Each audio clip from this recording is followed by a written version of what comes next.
I was in my office sorting through divorce papers when my phone rang. Cody appeared on the screen. I hesitated for 2 seconds before answering.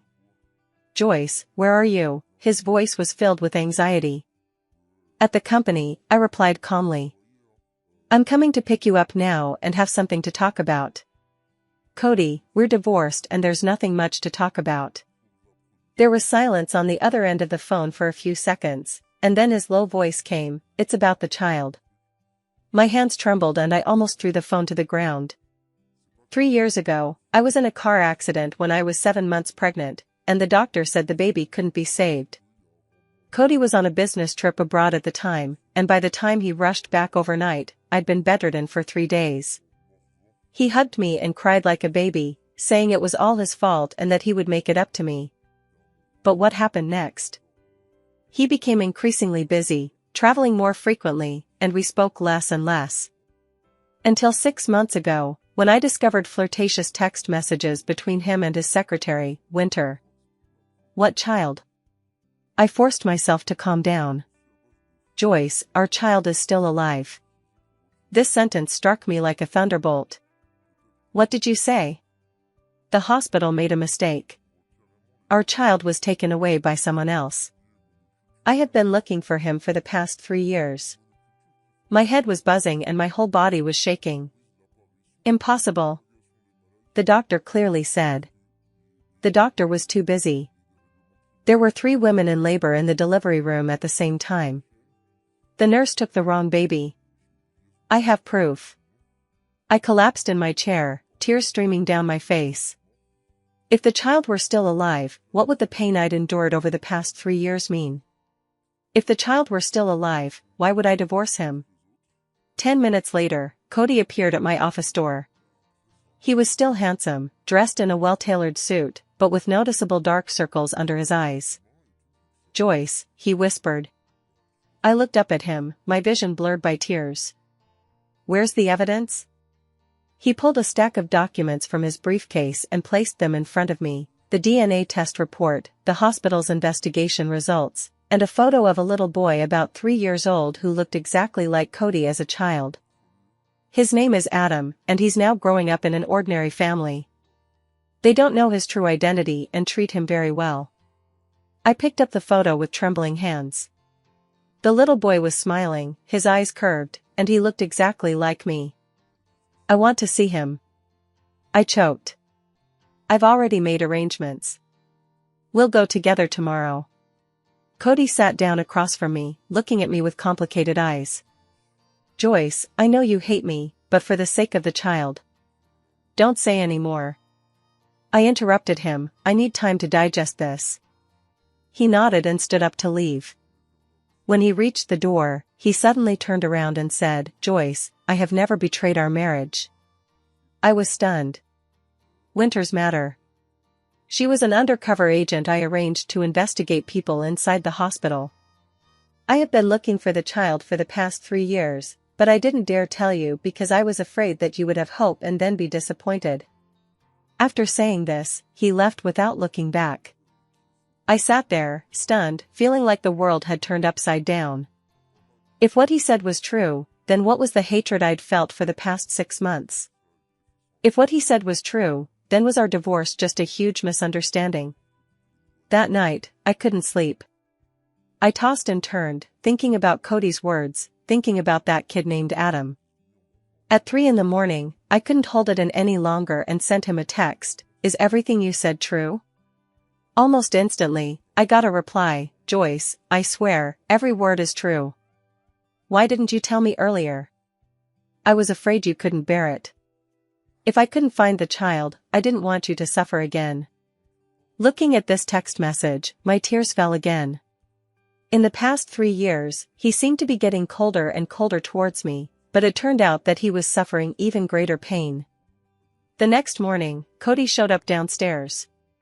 He drove the familiar black Maybach, and I sat in the passenger seat. We were both silent. "Is the family okay?" I couldn't help but ask. "Well, Isan is an elementary school teacher and Yumiko works in a bank. They have been married for 10 years without having children, and they consider Adam a gift from heaven. If we want the child back, they will be very sad. Cody tightened his grip on the steering wheel. I'll give them ample compensation, but Adam is our son. An hour later, we arrived at a residential complex on the outskirts of the city. It had a pleasant environment, abundant greenery, and was the kind of place where middle-class families lived. Cody stopped the car and looked back at me. Are you ready? I took a deep breath and nodded. In the elevator, my palms were sweaty with nervousness. After 3 years, I'm finally going to see my child. The doorbell rang, and a woman in her 30s, very gentle, opened the door. Hello, are you Cody? Adam is playing in the living room. I followed Cody inside and immediately saw the little boy. He was sitting on the carpet playing with blocks and looked up at the sound. At that moment, tears welled up in my eyes. Those eyes, that nose, that mouth, it was exactly like what I had imagined in my dream. Adam, call me uncle and auntie, Yumiko said gently. Hello, uncle, hello, auntie. The little boy stood up and bowed obediently. I squatted down and held out my hand tremblingly. Hello, Adam. He tilted his head to look at me and suddenly said, Auntie, why are you crying? I forced a smile and said, because Auntie thinks you're cute. Cody was talking to Ethan and his wife nearby, but I couldn't hear clearly because all my attention was on Adam. Auntie, do you want to build blocks with me? Sure. I sat on the carpet, building blocks with my son. He was very clever, his hands were very nimble, and he had built a castle in no time. Auntie, this is my castle. I'm the little prince. Do you want to be my mother? This sentence completely broke me down. I hugged him, tears streaming down my face. Auntie, what's wrong with you? Adam was startled by me and wiped my tears with his little hands. It's okay, Auntie is so happy. Yumiko came over, her eyes red. Adam has been very sensible since he was young. I looked at Cody, who was talking seriously to Ethan. Ethan, Yumiko, can we talk alone? I stood up and said. The atmosphere in the living room was heavy. Adam had been taken to his room by Yumiko for a nap, leaving only the 4 of us adults in the living room. Ethan, Yumiko, I think you can guess why we're here, I said, looking directly at them. Yumiko's tears fell. We knew this day would come eventually. Adam is not our biological son. But for the past 3 years, we have really raised him as our own child. Ethan's voice was choked. I feel terrible, but as a mother, I can't give up on my child. I understand how you feel, and I'm grateful for your care for Adam over the past 3 years. Cody spoke up, Ethan, I will give you $10 million in compensation, and I will also arrange for the best fertility treatment for you to help you have your own children. Yumiko shook her head. Money isn't important to us. Adam is. We'd be so sad if he left us. But he's our child, I said, my voice trembling. I carried him for 10 months and gave birth to him. I've missed him every day for the past 3 years. Ethan sighed, we know, and we understand. But Adam has never left us. Will he adapt to suddenly having to call others mom and dad? This question made me ponder. Indeed, for a 3-year-old, suddenly changing parents is a very cruel thing. We can take it slow, Cody said. Let Adam get used to our presence first, and then slowly tell him the truth. What are you going to do? Yumiko asked. I hope to visit him often so he can get familiar with us first. Once he accepts us, we can consider other things. Mr. and Mrs. Eason looked at each other and finally nodded. Okay, for Adam's sake, we can cooperate with you. But there's a condition. What condition? Until Adam fully accepts you, you can't take him away by force. Okay. I agreed immediately. We spent the next hour discussing the details of our plan. We decided to visit Adam twice a week to slowly build our relationship. As we were leaving, Adam woke up and ran out to see us off. Uncle, Aunt, will you still come to see me? Yes, Adam. I squatted down and hugged him. Auntie likes you very much. I like Auntie too. You smell nice. Cody squatted down too. Adam, can Uncle buy you a toy? Really? I want a transformer. Okay, Uncle will bring it to you next time. After we got in the car, we were all silent. Joyce, are you okay? Cody asked me. I'm wondering, is this really good for Adam? If he knew the truth, would he hate us for taking him away from a happy family? He is our son, he has the right to know his origins and to be with his biological parents. But Ethan and his wife treat him very well, and they are a very happy family. Cody stopped the car, turned and looked at me. Joyce, you are his mother. This is a fact that no one can change. I knew he was right, but I still felt conflicted. And, about the misunderstanding between us. Cody hesitated.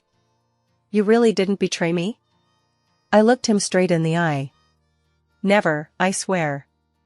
Then why did Winter send you those ambiguous text messages? She wanted to get close to me, get my information, and sell it to the hospital. I've been investigating the hospital to see if there are other children who have been taken away by mistake. Then why don't you tell me the truth? I was afraid you'd worry, and I was also afraid that if I couldn't find the child, you'd be even more miserable. I was silent for a long time, then I said, Cody, I need some time. I know. I'll wait for you. For the next month, we visited Adam twice a week. Adam was very smart and cute, and he gradually became attached to me. Aunt Joyce, can you teach me how to draw? Aunt Joyce, your hair smells so good. Aunt Joyce, can you come to see me every day? Every time I hear him call me Aunt Joyce, I feel mixed emotions. I want to tell him, I'm your mom, but I can't bear to disrupt his peaceful life. Cody is also very kind to Adam, buying him lots of toys and picture books. Dad, Uncle is so good to me, Adam said to Ethan. Ethan looked at us with a complicated expression. That day, Yumiko talked to me alone. Joyce, can I ask you a question?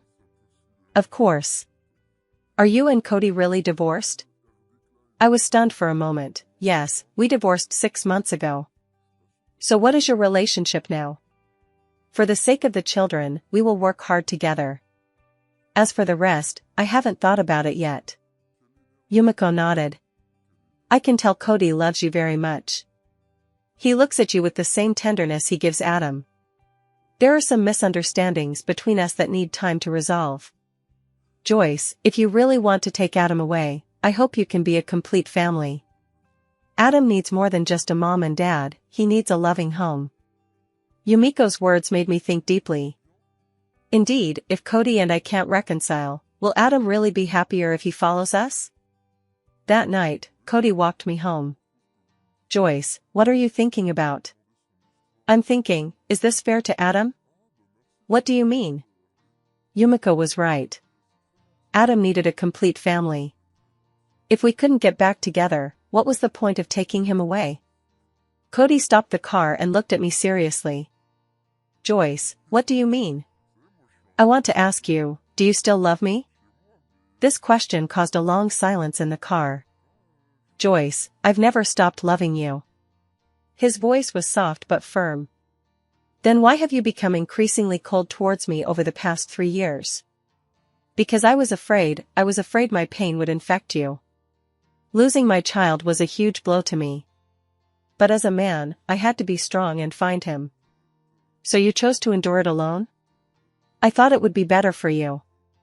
I looked at him, tears streaming down my face again. Cody, do you know how lonely I've been these past 3 years?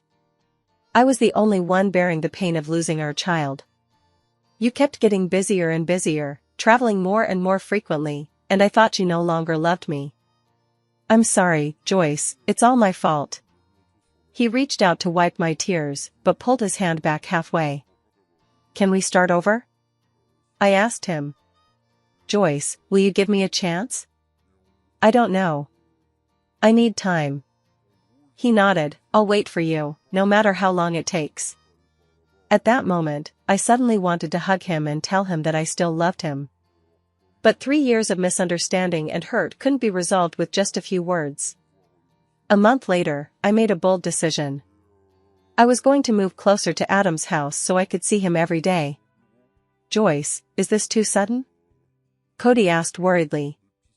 I want to spend more time with him, and Isan and his wife agreed. Indeed, when I proposed this idea, Yumiko was very supportive. This is a good idea. Adam will be able to adapt to you better. I rented a small apartment near Adam's home and began to live with my son day and night. Aunt Joyce, why do you live so close to me? Adam was very happy. Because I want to see you every day. Really? That's great. Adam would come to see me every day after school. I taught him how to draw, told him stories, and played games with him. Gradually, I found that he was becoming more and more dependent on me. Mom, why didn't Aunt Joyce come to pick me up today? Hearing this, Yumiko's expression was a little complicated. Adam, Aunt Joyce is busy. Will she come tomorrow? Yes. Yumiko later told me, Adam talks about you every day now, and sometimes even calls me Aunt Joyce by mistake. I felt both happy and sad. I was happy that my son was beginning to accept me, but sad that this must be very painful for Yumiko. Yumiko, why don't we tell Adam the truth? Tell him now, will he accept it? I think we can give it a try. Children are more adaptable than we think. Yumiko was silent for a long time. I need to discuss this with my husband. That night, Cody came to my apartment. Yumiko told me you want to tell Adam the truth? Yes, I think the time is right. Are you sure? What if he can't accept it? We have to take this step, don't we? Cody sat down next to me. Joyce, if we tell Adam the truth, what will happen to our relationship? I've been thinking about this for a while now. I think we can try to start over. Cody's eyes lit up. What do you mean? I'm willing to give us a chance, for Adam and for ourselves. Joyce, do you know how happy I am? He wanted to hug me excitedly, but restrained himself. But I have a condition. What condition? We need to get to know each other again and start a new relationship. Past misunderstandings and hurts need time to heal. Okay, I promise you. Just then, the doorbell rang. I opened the door and saw it was Adam, followed by Yumiko. Aunt Joyce, I missed you, so I came to see you. Adam threw himself into my arms. Adam, it's so late, you should be at home sleeping. But I can't sleep, I miss Aunt Joyce. Yumiko said from the doorway, he was crying the whole time, saying he missed you. We couldn't stop him, so we had to bring him here. I held Adam, feeling a mixture of emotions. Aunt Joyce, can you sleep with me? Adam asked, tilting his little face upward. I looked at Yumiko, and she nodded. All right, you'll sleep at Auntie's tonight. Cody was there too, and Adam was delighted. Uncle's here too. That's great, we can sleep together. At that moment, the three of us felt like a family, and our hearts were filled with warmth. The next morning, Adam woke up in my arms. Aunt Joyce, I had a dream. What dream? I dreamed that you were my mother, Uncle Cody was my father, and the three of us lived in a big house with a puppy. Hearing this, Cody and I looked at each other. Adam, if Aunt Joyce was really your mother, would you be happy? Cody asked tentatively. Really? Is Aunt Joyce really my mother? Adam's eyes widened. Adam, I have something to tell you. I took a deep breath and said, you are my baby, so I am your mother. Adam was stunned. After a long while, he said, what about Aunt Yumiko? Isn't she my mother? Aunt Yumiko loves you very much, but she is not your mother. 3 years ago, the uncle at the hospital sent you to the wrong home, so you have been living with Uncle Isan and Aunt Yumiko. What about Uncle Cody? Uncle Cody is your father. Adam was silent for a long time, then suddenly burst into tears. I don't want to leave Uncle Isan and Aunt Yumiko, they are so good to me. I hugged him, feeling heartbroken. Adam, be good. No one wants you to leave them. Uncle Isan and Aunt Yumiko will always be your family. Really? Really? You have 4 adults who love you now. Adam slowly stopped crying. Can I call you Mom? Of course. Tears fell from my eyes. Mom. Adam called sweetly. At that moment, I felt the whole world light up. Cody's eyes also turned red. Adam, call Dad. Dad. The three of us hugged each other and cried. Over the next few days, Adam adjusted better than we thought. He was smart and understood the whole situation. So I have two homes, one is with Uncle Isan and Aunt Yumiko, and the other is with Mom and Dad? Yes, you are the happiest child in the world, with so many people loving you. Then where will I live in the future? We were all torn about this question. Ultimately, we decided to let Adam choose. I want to live with my mom, but I also want to see Uncle Isan and Aunt Yumiko every day. So, we arranged for Adam to stay with me during the week and return to Isan's home on weekends. This arrangement satisfied everyone. Adam quickly adapted to his new life and was happy every day. Mom, when are we going to move to a big house? Just like in my dream. This question embarrassed Cody and me. Although we'd decided to start over, we weren't ready to remarry yet. Adam, Mom and Dad need some time. Cody explained. Why? Don't you love each other? Children's questions are always so direct. We do love each other, but adult relationships are more complicated. So when are you going to get married? I want a complete family. Hearing this, I felt very sad. That night, Cody and I had a serious talk. Joyce, Adam is right. He needs a complete family. But we have just started over, is it too hasty? If you still have concerns, we can get engaged first and make a promise to Adam. I looked at his serious expression and gradually became determined in my heart. Okay, let's give it a try. Just as we were about to announce our reunion, something unexpected happened. I went to pick Adam up from school that day and found him standing at the school gate, his face covered in tears. Adam, what's wrong? I knelt down and hugged him. Mom, my classmates all say I'm an unwanted child, that I have 4 parents because no one wanted me. My heart sank. Who said that? Adam told Mom. Tom said that. He also said I was adopted. I hugged Adam, heartbroken. The children's words, though unintentional, had a powerful impact. When I got home, Cody saw Adam and immediately asked what had happened. After hearing my story, his face turned grim. Joyce, did we harm Adam? What does that mean? If we hadn't told him the truth, he wouldn't have been hurt like this. But he has the right to know his own life experience. But isn't the price too high? We all fell into deep thought. Adam came out of the shower and saw our serious expressions. He asked, Mom and Dad, do you not want me anymore? Of course not, Adam. Mom and Dad will always love you. I quickly hugged him. Then why do you look unhappy? Because Mom and Dad heard someone was bullying Adam and were very angry. Mom, I don't have 4 parents, right? I only have 1 dad and 1 mom, and Uncle Isan and Aunt Yumiko are my godparents, right? Adam's words made my eyes light up. Right, Adam, you're really smart. Uncle Isan and Aunt Yumiko are your godparents, and they love you too. Then if Tom says anything bad about me tomorrow, I'll tell him this. Seeing my son's resilience, I felt both proud and heartbroken. That evening, Cody and I came up with a plan. The next day, we took Adam to his school and explained the situation to the teacher. Teacher, Adam does have some unique family circumstances, and I hope you can help him resolve a misunderstanding with his classmates. The teacher understands, don't worry, Joyce, I'll handle it. Children sometimes don't know the importance of what they say, and I'll explain it to them. Thank you, teacher. Over the next few days, Adam's condition improved significantly. The teacher shared stories about different family structures, helping the children understand that each family has its own unique circumstances. Adam also became more confident. Mom, Tom apologized to me today and said he envied me for having so many people who loved me. Really? Adam is awesome. Well, I even invited him to our house. Seeing my son's cheerful demeanor brought me joy.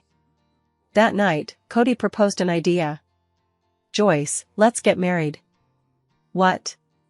I thought I had misheard. "I'm serious. Adam needs a stable family environment, and we should also give him a name. But we've just started over. I know you still have concerns, but Joyce, we already have the most precious child, so what's there to hesitate about?" I looked at his serious expression, feeling mixed emotions. "Are you sure this wasn't an impulsive decision for Adam?" "It wasn't impulsive, Joyce. I've regretted losing you and Adam every day for the past 3 years. Now God has given us a chance to start over, and I don't want to miss it." He came over and held my hand. "Joyce, marry me, and we'll give Adam a complete family." I looked into his eyes and saw the most sincere love. "Okay, I promise you." We decided to hold our wedding a month later. When the news got out, it caused quite a stir. After all, Cody was well known in the business world, so our reunion naturally became a hot topic. Cody's reconciliation with his ex-wife is truly a business legend. I heard it was because they found their lost child. That's incredibly dramatic. But we didn't pay any attention to the outside world and focused on preparing for the wedding. Adam was particularly excited about the upcoming wedding. "Mom, can I be a flower boy?" "Of course, you'll be our little prince." "Great. I'll wear my most handsome little suit." Mr. and Mrs. Eason also supported our decision. "Seeing Adam so happy, we're relieved," Yumiko said. "Aunt Yumiko, you will always be Adam's family." I held her hand. "We know. Thank you for always respecting us." Just when everything was going smoothly, something unexpected happened. Winter contacted me. "Joyce, I need to see you. Just tell me what's going on over the phone. I think you have a right to know the truth about Cody." My heart tightened. "What's the truth?" "It's better to talk in person. Tonight at 8 o'clock, City Cafe." I hung up, feeling uneasy. Cody said Winter was undercover, investigating hospital matters. But why was she contacting me now? At 8 p.m., I arrived at the cafe. Winter was already waiting for me. She looked haggard, very different from how I remembered her. "Joyce, thank you for meeting me. Just say whatever you want to say." I sat down across from her. "Did Cody tell you why I cooperated with him in his play?" "He said you were undercover, investigating the situation inside the hospital." Winter smiled bitterly. "He didn't lie to you, it was true. But he didn't tell you why I was willing to help him." "Why?" "Because I lost my baby, too." This answer shocked me. "What do you mean?" 3 years ago, I gave birth at the same hospital, and my baby was also taken away by mistake. When Cody found me, we discovered we had the same experience, so we decided to work together. My head was buzzing. "What about your child?" "Still looking for him." Winter's eyes were filled with tears. "Cody has been looking for him for 3 years, and there's still no clue." "So between you?" "We were just partners, there was nothing ambiguous about us." Those text messages were a show for the hospital staff to see, to make them think Cody was being seduced by her beauty and let his guard down. I was silent for a long time. It turned out that for the past 3 years, Cody had not only been looking for our child, but also helping Winter find hers. "Why are you telling me this?" "Because I think you deserve to know how much Cody has done for you. Not only did he find your child, he also promised to help me find mine. But now that you've found Adam, Cody may not have the time or energy to help me." Looking at Winter's desperate expression, I felt very uncomfortable. "Winter, I believe Cody will not give up helping you." "I hope so too." When I got home, I told Cody about my conversation with Winter. "She's right, I did promise to help her find her child." "So what are you going to do?" "Keep looking until you find it." Hearing this answer, I was both touched and worried. I was touched by Cody's kindness and commitment, but I was worried about whether this would affect our lives. "Joyce, what are you worried about?" "I'm worried about how this will affect our marriage." Cody came over and hugged me. No, helping Winter find her child is different from our marriage. Besides, don't do to others what you don't want others to do to you. We found Adam, so we should help others reunite as well. He's right. We can't forget those who are still suffering just because we're happy. Then let's help her together. Really? Really? One more person means more strength. Cody kissed me passionately. Joyce, I really love you. The wedding took place as planned. It was a simple yet heartwarming affair, inviting only close family and friends. Adam, dressed in a handsome suit, carefully presented us with the rings. Mom and Dad, please love each other forever, he said in his sweet voice. We will, Adam. I knelt down and hugged him. Mr. and Mrs. Eason also attended the wedding and gave us their heartfelt blessings. I hope you and your family of 3 will always be happy, Yumiko said with tears in her eyes. The wedding ceremony went smoothly. When we exchanged rings, I truly felt the happiness I hadn't felt in a long time. Joyce, I love you, Cody said, looking at me lovingly. I love you, too, the audience applauded enthusiastically. After the wedding, our family of 3 moved into our new house, a villa carefully selected by Cody, with a large garden and play equipment for Adam. Wow, this is the big house of my dreams. Adam ran around excitedly. Do you like it? Yes. Mom and Dad, can we also have a puppy? Of course. So we went to the pet store and adopted a golden retriever puppy. Adam named it Happy. Happy, you'll be part of our family from now on, Adam said, cuddling the puppy, overjoyed. Watching this heartwarming scene, I felt like the happiest woman in the world. However, we didn't forget our promise to Winter. 3 days after the wedding, we resumed our search for Winter's children. This time, with experience behind us, the process went more smoothly. By investigating hospital records, we identified several suspicious families. All 3 families adopted children on the same day, matching their ages and dates. Let's investigate each family one by one, the private investigator reported. The first family lived in an upscale neighborhood in the heart of the city. After a few days of observation, we discovered the child truly resembled Winter. That should be it, Cody said. But when we approached the family, we discovered a problem. They were raising the child as their own, and the child had no idea of his origins. What should we do in this situation? I asked Cody. We just have to take it slow, just like we did with Adam. So we contacted Winter and told her the news. Winter burst into tears. Is this really my child? They look alike, but we need a DNA test to confirm. So when can we meet? Don't rush, we need to communicate with the family first. Over the next few days, we found a way to get closer to the family. It was a young couple who loved the girl named Anne very much. And is very well behaved and sensible, and we love her very much, the hostess said. Looking at the harmonious family of 3, we felt a little sorry. But thinking of Winter's pain over the past 3 years, we knew we had to tell the truth. We have something to tell you. Cody got straight to the point. What is it? And might not be your biological daughter. This statement shocked the couple. Impossible, and is clearly our. 3 years ago, an incident occurred at the hospital, resulting in the miscarriage of justice. We now have reason to believe that Anne's biological mother is someone else.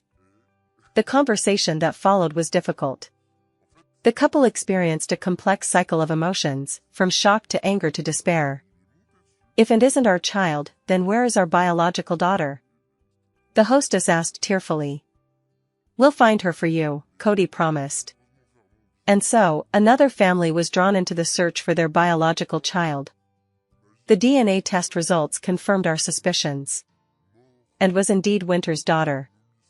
Further investigation also revealed the child Winter and the couple had. She had been adopted by another family and was doing well. In this way, the children of all 3 families found homes. But how to arrange their futures became a complicated issue. Can we do something like what Adam did? Winter suggested. We can give it a try. So we organized a meeting. The three families sat together to discuss the children's future. The atmosphere was heavy, and everyone was conflicted. Will a sudden change of environment be good for these young children? But we can't deny our blood relationship. We can also be like one big family. After a long discussion, everyone finally reached an agreement. All three children knew their origins but continued to live with their adoptive parents. At the same time, they also maintained close contact with their biological parents. This is the best thing for the children, I said. Looking at these reunited families, I felt deeply moved. How many parents like us are searching for their lost children? How many children don't know their true origins? When I got home, Adam was playing with Happy in the yard. "Mom, you're back." He ran over and hugged me. "Adam, do you know how much I love you?" "Yes, as many as the stars in the sky, right?" "Yes, as many as the stars in the sky." Cody hugged my son and me from behind. "We're a family of three, and we'll never be apart." "Never," Adam repeated. As the sun set, our shadows stretched long. At that moment, I felt like I owned the world.